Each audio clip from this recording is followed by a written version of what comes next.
Well, Rob and Julie, CBS 6 has just confirmed that Dr. Daniel Davidow is now on temporary leave of absence from the medical staff at Cumberland Hospital for Children and Adolescents. That information coming to us just now from the CEO of the New Kent facility.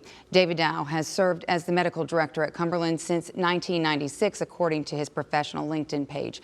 CBS 6 has been looking into complaints regarding Cumberland Hospital for the last 6 months, including accusations against Davidow. As we first reported last week, Virginia State Police have been investigating multiple allegations of abuse and neglect at that hospital since 2017.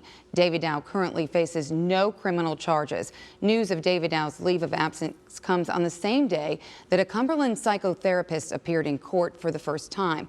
Last week, 72-year-old Herschel Mickey Hardin was charged with 2 counts of object sexual penetration by force. Investigators say the crimes happened in 2018 and 2019, and the Virginia Attorney General's office confirms that the victim was a former female patient at Cumberland Hospital for Children and Adolescents. Hardin said at today's hearing that he had not yet hired an attorney, and the judge continued the case until February 24th. The Attorney General's office is prosecuting the case against Mickey Hardin, who remains out on bond. We reached out to Cumberland about the charges against him, and CEO Gabe Brooks said that Hardin voluntarily resigned last September, but that the hospital only became aware of the allegations after that resignation. Brooks also says, quote, "We offer our sympathies to any victim of child abuse, including the alleged victim in this indictment, and will continue to cooperate fully in any investigation of Mr. Hardin's conduct at Cumberland Hospital." Once again, that they are dealing with this investigation, and they will be working with state police. And we will, of course, bring you any updates as they become available. Rob and Julie. All right, Laura, thanks so much for all your hard work on this investigation. Yeah. All right, well, let's turn now to the weather. It's been a cool and now it's been a wet day that we're experiencing right now in our area. Despite the rain, CBS 6 Chief Meteorologist Zach Daniel is outside today. Let's go out and see what things are looking like out there and get the latest, Zach. Yeah, rain is pretty steady out here right now. It's pretty light rainfall and there's not a lot of wind, so overall it's not quite as miserable as it could be. Let me show you what we've got outside right now. And currently, our rain continues to be pretty thick across the area, and it's, again, just a steady light rainfall. There are some pockets of some moderate rain in there as well, but it's definitely enough to keep everything wet. And some of this is going to be running off into the rivers, and we still have some river flood warnings along the Chickahominy and the Appomattox rivers. And look at the fetch of moisture. It runs all the way down into the deep south. You get into some thunderstorms across parts of Mississippi and Alabama. We don't really have anything like that in our future over the next few days. The temperatures are getting cooler as the rain falls. It's cooling the temperature down to the dew point. And so we're down to 51 in Richmond. We were in the mid 50s earlier today. It's still 60 over in Kilmarnock, but as the rain picks up, they'll drop as well. And we have mid to upper 40s. It's kind of a raw day back to our north and west. All right, here's your forecast for the rest of this evening.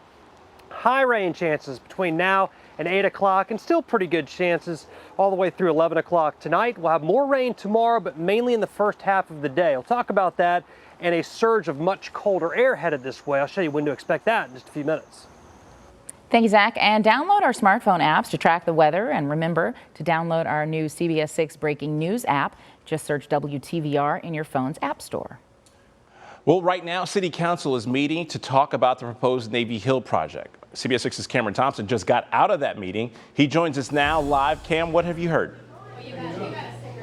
Well, Rob and Julie, it was a packed house for what was an informal meeting that just wrapped up here that is now setting the stage for a make or break moment for the proposed Navy Hill project. Now, what first happened is Cynthia Newbill, the council president, asked the council if there was consensus to overturn a motion that was made by a committee last week on which all council members sit to strike the Navy Hill ordinances from the council agenda. Now, none of the council members who voted to strike the ordinances gave an indication that they were willing to change their vote. So what's going to happen tonight at the 6 o'clock meeting is that there will be the actual motion or the question to council to overturn that motion to strike, and if it fails, as it looks like it will, then the Navy Hill ordinances are removed from the council's agenda, and for all intents and purposes, the Navy Hill project is dead. Now, what will happen is there will be a wrinkle before that. as Council President Newbill was imploring Council to take this to February 24th, their initial timeline, to allow for more public input. Councilmember Jones saying that there hasn't been enough. Other council members who are opposed say that there have been plenty of public input sessions. So what they are doing is, before the start of tonight's meeting, they are suspending their normal rules to allow for an impromptu public input session, to allow the dozens of people who are for and against the project who have turned up tonight to have their say before council makes a final vote on the ordinances. And as I mentioned, dozens here tonight, both for and against the project. And here first, you'll hear from someone who is opposed to the Navy Hill project, followed by someone in support of it. We can all move forward for a people-first development and work together to really also improve the process of how our needs are met and how development comes in our city. All in support of this bill being passed and this project going forward. Because we are people of faith, we know that it can be 11:59 and counting, and God will still show up. And we believe God will show up. And again, in less than 2 hours' time, the formal council meeting will take place with an impromptu public input session, followed by the vote that may kill the Navy Hill project for good or allow it to live another day. Working for you at Richmond City Hall, Cameron Thompson, CBS 6 News. Thanks so much, Cam. Also developing now, a registered sex offender has been arrested and is facing new charges. CBS 6's Wayne Koval has been looking at court documents out of Chesterfield and joins us live to tell us about the suspect and his charges. Wayne? The arrest happened on February 1st when a police investigation revealed that the suspect was attempting to solicit a juvenile. Now, police say they went to take 51-year-old Michael Elliott Eck into custody. He was uncooperative and assaulted a police officer. Now, back in 1994, Eck was convicted of sexual battery of a minor. In 1999, he was convicted in federal court of receiving child pornography. In Eck's most recent arrest, he is charged with taking indecent liberties with a child, use of electronic means for child sex crime, obstructing justice, and felony assault and battery on a police officer. He's currently being held at Riverside Regional Jail without bond. His next court appearance is March 25th. Sources tell me that the arrest occurred as he was going to meet the juvenile and that the assault occurred on the drive to jail. Working for you in Chesterfield County, Wayne Koval, CBS 6 News. All right, Wayne, thank you. Police in Henrico say an early morning shootout put a man in the hospital. They tell us after 1 a.m. they were called to Wood Thrush Circle and found a man with a gunshot wound to the neck at the Audubon Village Apartments. That man is listed in stable but critical condition. Police haven't released information about the shooting or any suspects, but we will update you when more information becomes available to us.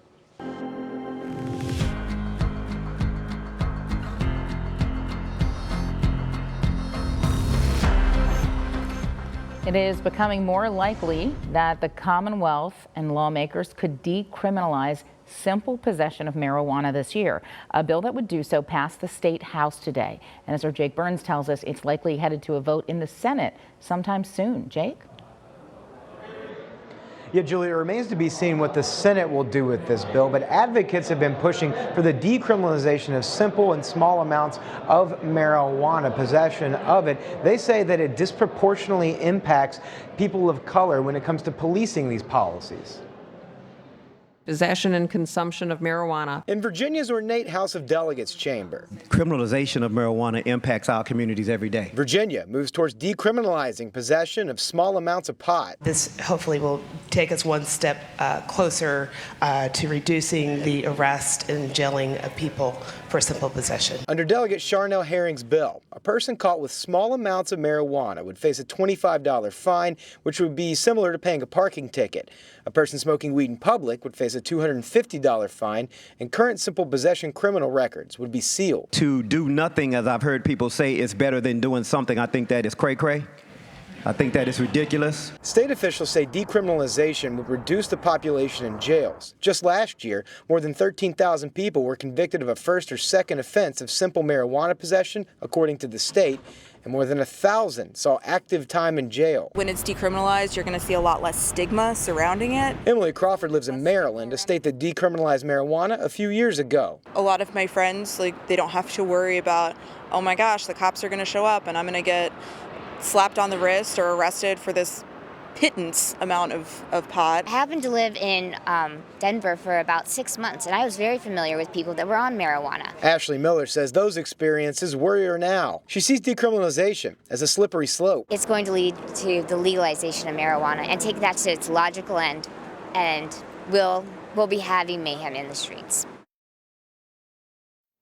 Some opponents of decriminalization say that it will lead to increased drug use and abuse. Several Republicans did join Democrats in passing the House version of this bill today. It goes to show that the attitudes towards marijuana in Virginia may be shifting. Coming up tonight at 6, we'll have the latest data that may show just that.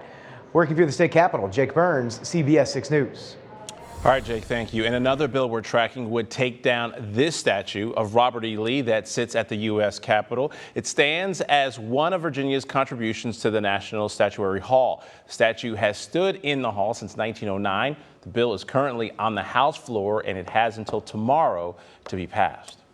NASA making plans to return to the moon in 4 years, and some of the men and women who will work to accomplish that task are right here in Virginia. Next, we'll get an update on the new space race and tell you about the Virginians who will help. And the XFL is back. Yes. Remember that old football league? Yeah, and it has a lot of people talking. Next, we're going to tell you how much tickets to a game in D.C. cost and compare them to a different football team in the same city. I think you know what team I'm talking about, Zach. Yeah, I do. All right, rain continues to fall across the area, and we've got more of it headed this way this week. We'll talk about that and some much colder air on the way when the news at 5 continues. Hello, it's me, Rob, Reba, Kristen, and Nikki D. Wake up, it's time to go. Wake up and hear the flow. Welcome in here. Welcome. Sunshine. Good morning. Good morning. Good morning. Ashley Home Store's National Sale and Clearance is here. Get ready, Richmond. It's time. Time for the Virginia International Auto Show, the 14th through the 16th at the Greater Richmond Convention Center. Hundreds of new cars, trucks, and much more. Go to virginiaautoshow.com for discounts. Don't miss it.